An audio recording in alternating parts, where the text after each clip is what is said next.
Hello viewers, मैं हूं Devanshi Ashir and welcome back to 5 Paisa. आज के वीडियो में हम टॉप 5 इंश्योरेंस स्टॉक्स डिस्कस करेंगे। इंश्योरेंस एक ऐसा प्रोडक्ट है जिसके जरिए इंश्योरेंस कंपनियां जान और चीजों की हानि के लिए लोगों को फाइनेंशियल प्रोटेक्शन देती हैं। इंश्योरेंस मेजरली दो टाइप्स के होते हैं। पहला है लाइफ इंश्योरेंस और दूसरा है जनरल इंश्योरेंस। जनरल इंश्योरेंस कई तरह के होते हैं, जैसे health, motor, travel, home insurance etcetera. सबसे पहले ये जान लेते हैं कि इंडिया की इंश्योरेंस इंडस्ट्री कैसा परफॉर्म कर रही है। इंडिया की इंश्योरेंस इंडस्ट्री इस वक्त काफी तेजी से ग्रो कर रही है क्योंकि देश में तेजी से अर्बनाइजेशन हो रहा है और मिडिल क्लास पॉपुलेशन की कमाई में भी बढ़त हो रही है। पेंडेमिक के बाद से लोगों के बीच में इंश्योरेंस को लेके अवेयरनेस काफी बढ़ गई है, जिसका फायदा इस इंडस्ट्री को मिल रहा है। लाइफ इंश्योरेंस सेगमेंट में इंडिया पूरी दुनिया में 9th नंबर पर आता है और ये सेगमेंट हर साल 32% से लेके 34% की रेट से ग्रो कर रहा है। FY22 की तुलना में FY23 में लाइफ इंश्योरेंस कंपनियों के प्रीमियम कलेक्शन में करीब 18% तक की ग्रोथ देखी गई है और उम्मीद ये है कि 2027 तक इंडिया की पूरी इंश्योरेंस इंडस्ट्री करीब $200 बिलियन तक पहुंच सकती है। अब इंडिया के नॉन लाइफ इंश्योरेंस मार्केट की बात की जाए तो ये पूरी दुनिया में 14th नंबर पर है। FY24 के Q1 में नॉन लाइफ इंश्योरेंस कंपनियों के प्रीमियम की कमाई में करीब 18% की ईयर ऑन ईयर ग्रोथ देखी गई है, जिसमें हेल्थ और मोटर इंश्योरेंसेस का सबसे बड़ा कंट्रीब्यूशन है। स्विस री इंस्टीट्यूट की रिपोर्ट के मुताबिक इंडिया की इंश्योरेंस इंडस्ट्री G20 के सारे देशों के मुकाबले में सबसे तेजी से ग्रो कर सकती है। 2024 से लेके 2028 तक के बीच में इंडिया के इंश्योरेंस सेक्टर में कुल प्रीमियम 7.1% की एवरेज रेट से बढ़ सकते हैं, जबकि ग्लोबली ये रेट सिर्फ 2.4% का हो सकता है।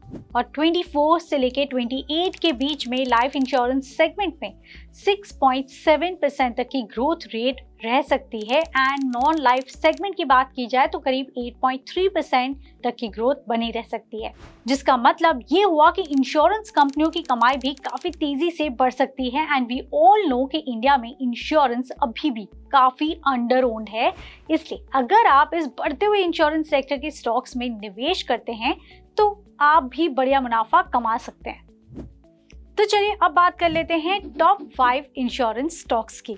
सबसे पहले बात करते हैं देश की जानी मानी इंश्योरेंस कंपनी LIC की। इस कंपनी की शुरुआत 1956 में हुई थी और आज ये इंडिया की सबसे बड़ी लाइफ इंश्योरेंस कंपनी है। ये एक पब्लिक सेक्टर कंपनी है जो कि 250 मिलियन से भी ज्यादा लोगों तक अपने प्रोडक्ट्स पहुंचा रही है। इस कंपनी का मार्केट कैप करीब 5.6 लाख करोड़ रुपीस का है। स्टॉक का 52 वीक हाई 950 रुपीस और इसका लो 530 रुपीस का है। PE इज 15, ROE 130% है।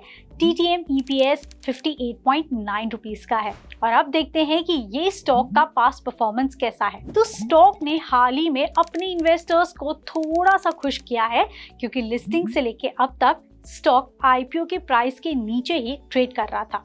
अगर रिटर्न्स देखें तो पिछले 3 महीनों में स्टॉक ने करीब 44% और पिछले एक साल में 26% तक के रिटर्न्स जनरेट किए हैं। अब कुछ और मैट्रिक्स भी देख लेते हैं जो इंश्योरेंस कंपनी से रिलेटेड होती हैं। तो सबसे पहले embedded value 5.82 lakh crore rupees है इन FY23 versus 5.4 lakh rupees in FY22। साथ ही इसका वैल्यू ऑफ न्यू बिजनेस की बात की जाए तो वो इंक्रीज हुआ है 11,553 करोड़ इन FY23 versus 9,920 crore rupees in FY22। VNB margin भी 16.2% रहा है versus 15.1% last year. Persistency ratio अगर आप 13th मंथ देखें और साथ ही अगर आप 25th मंथ देखें तो बड़ा है। तो LIC के परसिस्टेंसी रेशियोज भी ठीक ठाक ही हैं। Quickly, let's understand some key terms and explanations. सबसे पहले एम्बेडेड वैल्यू की बात की तो एम्बेडेड वैल्यू से हमें कंपनी के पूरे बिजनेस की वैल्यूएशन का पता चलता है। एकदम आसान भाषा में देखें तो अगर कंपनी आज बिजनेस बेच देती है तो उसकी क्या वैल्यू होगी ये बताता है। अगर ये वैल्यू इंक्रीज हो रही है इसका मतलब कंपनी अच्छा परफॉर्म कर रही है। Then comes value of new business. तो वैल्यू ऑफ न्यू बिजनेस हमें कंपनी के नए बिजनेसेस और पॉलिसीज में प्रॉफिट जनरेट करने की क्षमता को बताता है। VNB अगर इंक्रीज होता है, अगेन कंपनी अच्छा परफॉर्म कर रही है। Then comes VNB margins. ये मार्जिन VNB यानी वैल्यू ऑफ न्यू बिजनेस को एनुअल प्रीमियम इक्विवेलेंट से डिवाइड करके निकाला जाता है। ये कंपनी के प्रॉफिट मार्जिन्स को इंडिकेट करता है और अगर ये इंक्रीज हो रहा है तो अगेन कंपनी की प्रॉफिटेबिलिटी अच्छी खासी बढ़ रही है। Then comes persistency ratios, that is 13th month and 25th month। तो ये रेशियो ये बताता है कि कितनी पॉलिसीज पहले और दूसरे साल के बाद भी एक्टिव हैं। ये रेशियो प्रीमियम की मात्रा में भी कैलकुलेट किया जाता है और अगर ये रेशियो बढ़ रहा है दैट मीन्स ज़्यादा से ज़्यादा लोग अपनी पॉलिसीज आगे चला रहे हैं या फिर उन्हें रिन्यू कर रहे हैं, which again is a positive thing. Lastly combined ratio. Combined ratio non life insurance कंपनियों का एक ज़रूरी मेजर होता है। अगर कंबाइंड रेशियो 100 से कम है या फिर हर साल कम हो रहा है तो मतलब कंपनी को ज़्यादा प्रीमियम मिल रहा है क्लेम्स देने और ऑपरेटिंग एक्सपेंसेस के कंपैरिजन में। So now let's understand why invest in LIC। Company का नेट प्रॉफिट H1 FY23 के मुकाबले में फर्स्ट हाफ FY24 में 5% तक बढ़ा है और साथ ही कंपनी के new business premiums individual premiums में 2.65% तक की बढ़त देखी गई है। इसी समय में कंपनी के असेट अंडर मैनेजमेंट में भी 10.47% तक का ग्रोथ देखा गया है एंड जनवरी 2024 में ये कंपनी मार्केट कैपिटलाइजेशन के हिसाब से इंडिया की सबसे बड़ी PSU बन चुकी है एंड दिसंबर 2023 में टोटल एनुअलाइज प्रीमियम इक्विवेलेंट में 22.6% की ईयर ऑन ईयर भी बढ़त देखी गई है, विच इज पॉजिटिव। अब बात करते हैं साल 2000 में शुरू हुई कंपनी SBI लाइफ इंश्योरेंस की। इस कंपनी की शुरुआत SBI और French financial institution BNP Paribas कैटरव की जॉइंट वेंचर के रूप में हुई थी। कंपनी का मार्केट कैप करीब 1.39 लाख करोड़ रुपीस का है। स्टॉक का 52 वीक हाई 1495 रुपीस और इसका लो 1054 रुपीस का है।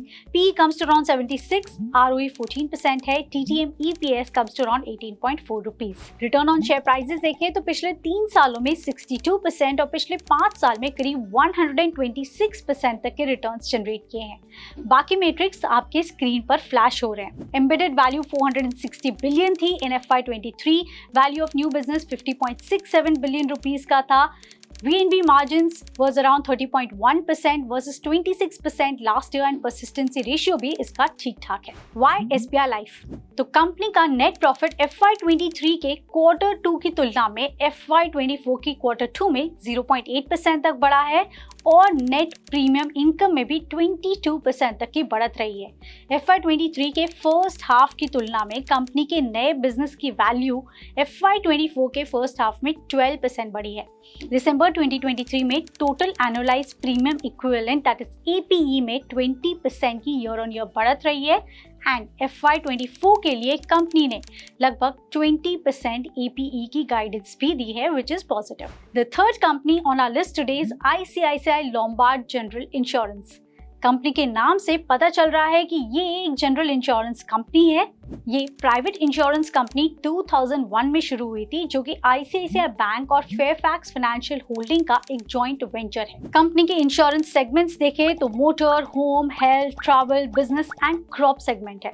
इसका सबसे बड़ा सेगमेंट मोटर इंश्योरेंस है और Q3 FY24 में कुल प्रीमियम में इस सेगमेंट का शेयर करीब 51% का रहा है। इस कंपनी का मार्केट कैप करीब 73,273 करोड़ रुपीस का है। स्टॉक का 52 week high is around 1508 rupees और इसका लो 1049 रुपीस है। PE is around 40, ROE comes to around 18% and TTM EPS is around 37.3। Past performance की बात करें तो पिछले 3 साल में करीब 3% और पिछले 5 सालों में करीब 75% तक के रिटर्न्स जनरेट किए हैं। बाकी मैट्रिक्स आपकी स्क्रीन पर फ्लैश हो रहे हैं, जिसमें कंबाइंड रेशियो कंपनी का 104.5% है इन FY23 वर्सेस 108.8% इन FY22, जो थोड़ा कम हुआ है। Gross return premiums 218 billion rupees के आसपास थे इन FY23 versus 186 billion rupees in FY22, which was up 17%। Gross direct premium income में भी थोड़ी सी बढ़त देखी गई है। Why I say sell Lombard? तो कंपनी का प्रॉफिट FY23 के Q3 के मुकाबले में FY24 के Q3 में 22.4% बढ़ा है एंड रेवेन्यूज 14% बढ़े हैं। इसी समय में ऑपरेटिंग इनकम में 37.5% का राइज देखने मिला है। कंपनी की नेट प्रीमियम इनकम में 13.5% और इनकम फ्रॉम इन्वेस्टमेंट्स में करीब 15% तक की बढ़त हुई है। कंपनी का हेल्थ इंश्योरेंस सेगमेंट काफी तेजी से बढ़ रहा है, जिसमें 42.4% का राइज देखा गया है। आगे बात करते हैं 1972 में शुरू हुई public sector company general insurance corporation of India की। ये इंडिया की इकलौती री इंश्योरेंस कंपनी है जो कि जनरल और लाइफ इंश्योरेंस कंपनियों को री इंश्योरेंस की सुविधा प्रोवाइड करती है। इंडिया के अलावा ये सार्क के देशों यानी south east Asia, middle east और अफ्रीका में भी री इंश्योरेंस प्रोवाइड करती है। सबसे बड़े ग्लोबल री इंश्योरर ग्रुप की रैंकिंग में ये 16th पोजीशन पर आती है और इसके offices Dubai, Malaysia and London में भी हैं। इस कंपनी का मार्केट कैप करीब 61,868 करोड़ रुपीस का है। स्टॉक का 52 वीक हाई 391 रुपीस और इसका लो 128 रुपीस के करीब है। PE इज अराउंड 10, ROE 16.8% है और डिविडेंड यील्ड 2.06% है। TTM EPS comes to around 37.8। Return on share prices देखें तो पिछले 3 सालों में 158% और पिछले 5 सालों में करीब 40% तक के रिटर्न्स जनरेट किए हैं। बाकी की मैट्रिक्स आपकी स्क्रीन पर हैं। कंबाइंड रेशियो अगेन थोड़ा कम हुआ है 109.3 इन FY23 एंड ग्रॉस प्रीमियम की बात की जाए तो 36,591 करोड़ रुपीस रहा है वर्सेस 43,208 करोड़ रुपीस, जो अगेन थोड़ा सा कम हुआ है। Why GIC री-इंश्योरेंस थे? FY24 के Q1 के मुकाबले में FY24 के Q2 में इस कंपनी के रेवेन्यू 16.6% और इसके प्रॉफिट्स 72.76% तक बढ़े हैं। इसी समय में ऑपरेटिंग इनकम में भी 44% तक का राइज देखा गया है एंड कंपनी की प्रीमियम की कमाई में भी 14.4% तक की बढ़त हुई है। सो फाइनेंशियल्स आर इंप्रूविंग धीरे धीरे। आखिर में बात करते हैं मैक्स ग्रुप की कंपनी मैक्स फाइनेंशियल सर्विसेज की। Max life insurance company max financial services और एक्सिस बैंक का एक जॉइंट वेंचर है। FY23 में मैक्स लाइफ का प्राइवेट इंश्योरेंस मार्केट में करीब 9% का मार्केट शेयर रहा है। AUM के हिसाब से ये 4th नंबर पर आती है और इसके पास करीब 1.2 ट्रिलियन रुपीस के AUM है। इस कंपनी का मार्केट कैप करीब 30,410 करोड़ रुपीस के पास है। स्टॉक का 52 वीक हाई 1,068 रुपीस और इसका लो 599 है। PE 60.2 है एंड ROE 10.2% है। इस कंपनी का TTM EPS 14.67 रुपीस का है। पास परफॉर्मेंस की बात की जाए तो पिछले 3 सालों में इस स्टॉक ने करीब 25% और पिछले 5 साल में ये स्टॉक डबल हुआ है यानी 100% तक के रिटर्न्स दिए हैं। की मैट्रिक्स आपकी स्क्रीन पर फ्लैश हो रहे हैं जहां पे एम्बेडेड वैल्यू करीब 16,263 करोड़ रुपीस है and value of new business करीब 1,950 करोड़ रुपीस के आसपास है। VNB margins are around 31.2%। Why Max Financial? Max financial services का नेट प्रॉफिट Q2 FY23 की तुलना में Q2 FY24 में करीब 188% तक बढ़ा है और इसी दौरान इसके नेट सेल्स में 9% और इसके एबिटा में 99% तक की ग्रोथ देखी गई है। दिसंबर 2023 में मैक्स लाइफ इंश्योरेंस के APE यानी टोटल एनुअलाइज्ड प्रीमियम इक्विवेलेंट में 18.5% तक की ईयर ऑन ईयर ग्रोथ देखी गई है। तो ये थी टॉप 5 इंश्योरेंस कंपनीज जो आपके वॉच लिस्ट में जरूर होनी चाहिए।